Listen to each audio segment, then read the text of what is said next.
Well, hello everybody. Happy New Year to everybody. It's January 3rd, 2021. I mean, no, 2022. Sorry. January 3rd, 2022 to 2021. Yikes. I'm on my way to work and I'm running late because they changed my shift and now I'm working like 1 to 10 today. But it's 1 o'clock, so I'm going to be late because I'm running late. The problem was that when they give me afternoon shift, it's like I get distracted doing stuff during the day, and then I realize like, oh fudge, I have to go to work, so I'm late to work today. Great. So I had to check on how to make my rent payments, and then I was applying for jobs online, which is good because I haven't done that in a while. I haven't applied to jobs in a while, so it's nice that I've been able to apply to jobs online. And I found a few positions that I like to apply. I applied to a quality manager position at biodevelopment. I know it might be a little bit more over my skill set, but at the same time, having a degree in engineering means that I can't really do that. I don't have a stop sign, sunshine.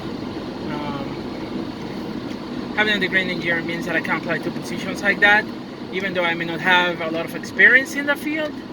But I'm not letting the experience dictate to which jobs I apply. So if I feel like I'm qualified for a position, I'm going to apply. And the rest is just waiting to see if I get a chance for an interview and then if they make me an offer eventually. So I decided to apply to that position at biodevelopment. They're a new company in the pharmaceutical in the area. They were hiring and I went to a job fair and they told me, oh yeah, apply to this position, and all of a sudden they didn't make me an offer at all for the position. And then I went to another interview, to an open house, and I submitted a resume to that company, and I also didn't got offered the position. And it was a position that I didn't even my level of education for. There was a quality analyst one, which is a basic position, and I didn't even got that. So applying to quality manager, pretty much I'm like going to a higher level, applying to a higher level position. So I don't know if my chances of getting even higher will increase or decrease. So but having a higher level education degree means that I can apply to positions like that, but there's still not a chance that I'm going to get hired. It all depends on how I do in the interview and whether people think that I may be a good fit for the company, which is the good fit saying for a company. To me, the way that I see it is just another way of saying that it's a bias thing. So if the interviewer doesn't like you for whatever reason, they may not even hire you. So it's just a bias thing. Oh, you don't seem to be a good fit. Because what the fuck is a good fit? I'm sorry to say and use a bad language, but what the hell is a freaking good fit? I question that, what is a good fit? What do they mean when they send you an email back saying, like, oh, we decided to hire somebody that was much of a good fit for a company? Like, what does that even mean? And or somebody more qualified, like. Which I can understand what qualified may mean, but like a good fit, like I have no idea what the hell that means. Define good fit. I think there would be so many different answers to that. But anyway, that's just the way that I feel. But I don't know. I mean, I'm taking my chance because honestly, like I've said in previous videos, I would not like to get stuck working for Walmart or working retail. Biodevelopment seems to be a good company. It's a pharmaceutical, and me having my background in chemical engineering, I'm pretty sure that I can help that company, that my skills can be used in there. Plus also it will mean that I will be able to earn more money so that way I can pay off my student loans and pay off my other debt that I have to pay and live more comfortable instead of having to worry about whether I work enough hours, etc., or whether I may have to get another job to be able to earn extra cash or things like that, of that matter. Then also at the same time, it's like if I become a quality manager, yeah, there will be more responsibility. I I just don't want to become a slave of work, but if they pay enough money, that's something to consider. It's like when I was talking to my dad. I was talking to my dad over the weekend, and my dad used to work for a pharmaceutical, and I was talking with my dad, and my dad mentioned that, oh yeah, I sacrifice a lot for my company and all that kind of stuff. And I asked my dad, hey dad, how much do they pay you? And my dad, well, like I told you, I sacrifice how much they pay you. I didn't ask you if you sacrifice yourself for the company or anything like that. I understand that you sacrifice yourself for the company, especially because my dad had to miss certain events in my life that were important too.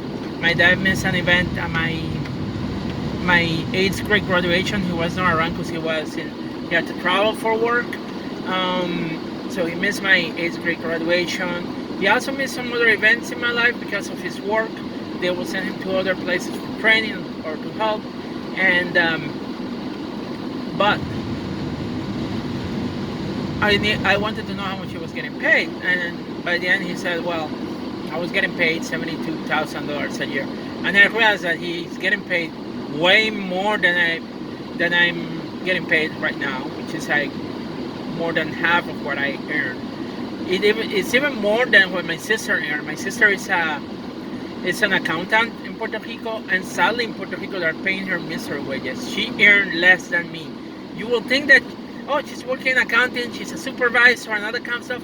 She's getting paid less than me, and that is in Puerto Rico. That is in freaking Puerto Rico. And not only that, in Puerto Rico right now, the electric companies, they want to increase the bill by $26. But you know what? They will never increase the wages. Wages, they will not increase. Puerto Rico is getting miserable wages. I think the minimum wage in Puerto Rico just went up to $8.50 an hour. $8.50 an hour. What the hell is that wage in Puerto Rico? Seriously. It's nothing. It's scraps. It's garbage. Like, it's disgusting that companies, they don't want to pay a lot of money in Puerto Rico, and that's why a lot of Puerto Ricans are struggling to make ends meet.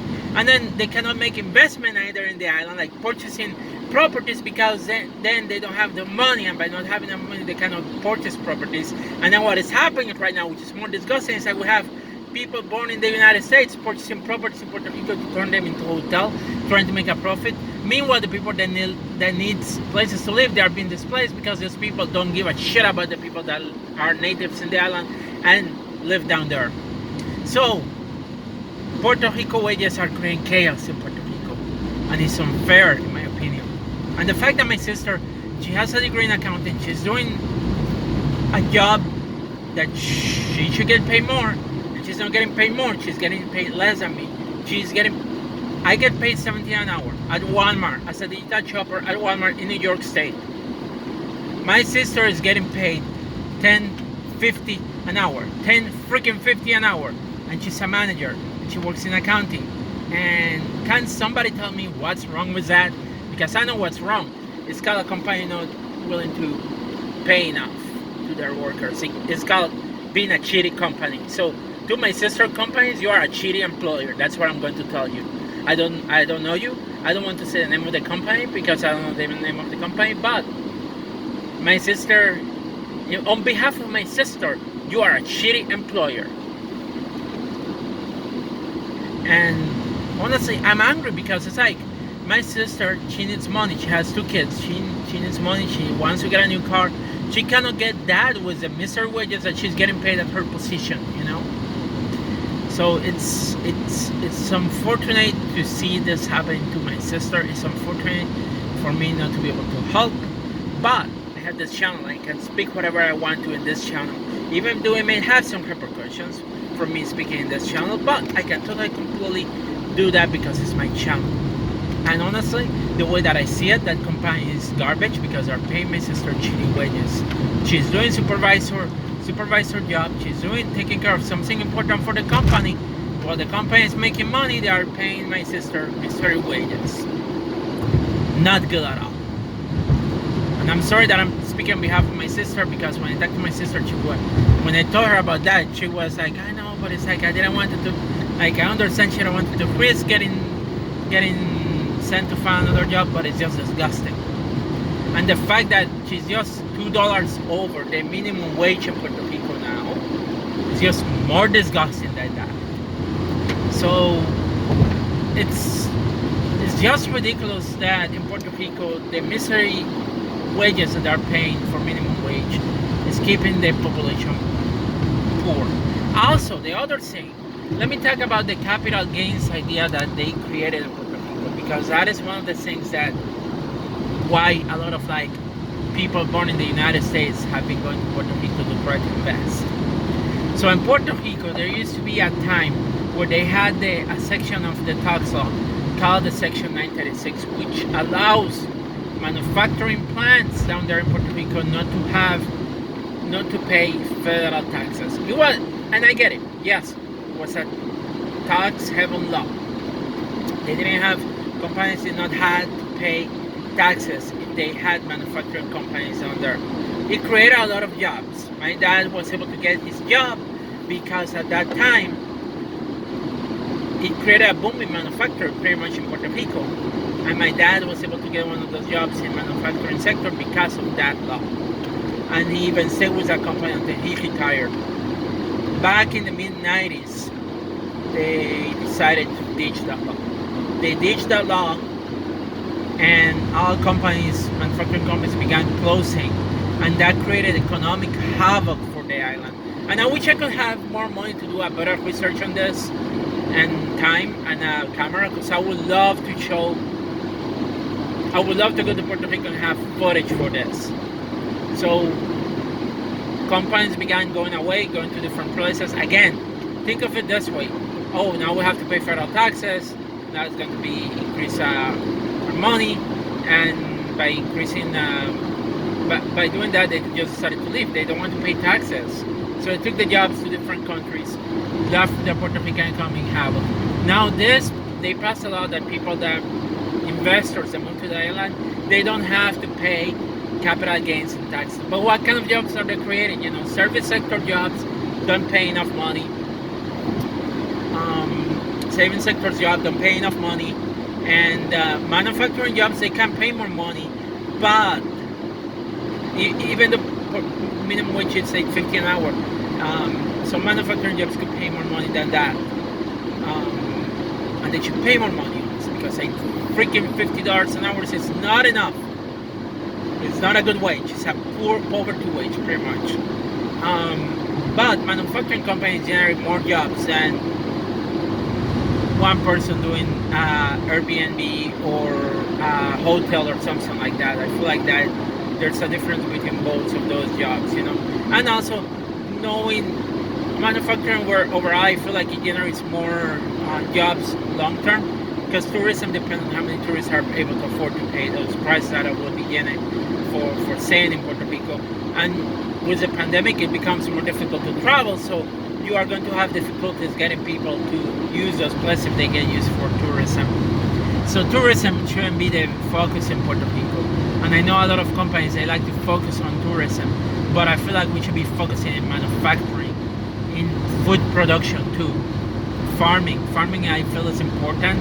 Instead of like destroying the land and using it to build a hotel or something like that, we should be focusing on using the land to try to grow food in Puerto Rico, so that way the island has their own supplies of food, so that way if the lines of supply get damaged at one point, the island doesn't have to suffer for lack of food. And I'm sorry I don't have money to invest because I'm freaking poor myself, but like I feel like those are things that the island should be focusing, not on allowing capital investors, that people that are only going to focus on one or getting properties, on then trying to get rich with properties by increasing rents and all that kind of stuff, even though the wages in Puerto Rico are way less than the mainland, and people are going to try to like displace Puerto Ricans or make life for people that live in Puerto Rico way much harder by increasing rent payments in the properties. I don't think that is a good idea. I don't think that is very good at all, honestly. And I wish that the government will step in and do something about it, but I highly doubt that the government is going to do anything about it.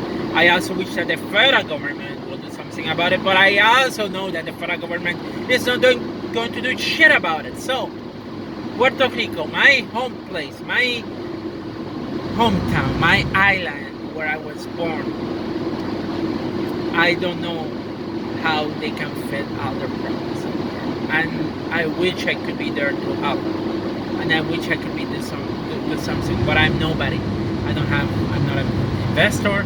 I don't have anything. I don't know how could I help to change things in Puerto Rico. Because if I had money, I will. If I had a lot of money, I would try to invest in creating manufacturing jobs somewhere in the island. But I don't think that is possible for me.